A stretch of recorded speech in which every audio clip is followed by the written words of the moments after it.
man būtu tā vēlme, lai ziņas būtu pozitīvākas. Jo es neticu, ka nav šāda pozitīva lieta. Un ja tik ļoti to pārsteidzošo, to nervu skutinošo vielu vajag, tad viņi vajag nokoncentrēt, teiksim, vienā vietā. Lai tāds degpunkts. Tad tur viss arī liekam iekšā. Lai tur ir slepkavības, līķi, asinis, viss tas sliktais. Bet mums pašiem vajag meklēt, radīt un būvēt to apkārt, lai mums būtu tāds sajūta, ka mums ir tur elpot. Nevis, ka no rīta es eju ārā un es esmu nokoncentrējies vai man kāds kaut ko pa galvu neesitīs. Tāpat jau neviens no tā nav pasargāts. Dzīve ir dzīve. Bet šī pasaka ir jābūvē mums pašiem. Es domāju, masu mēdīji tur ļoti daudz ko var līdzēt.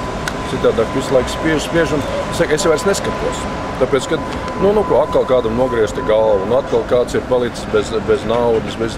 Tas viss ir.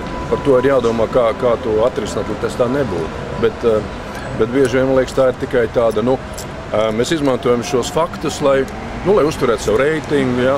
Pašā momentā mums ir vienalga, kas ir tad cilvēki notiek, bet mums ir paskaties briesmīgi. Ja. Atkal tur kāds ir, izvaros, nožmieks, ja.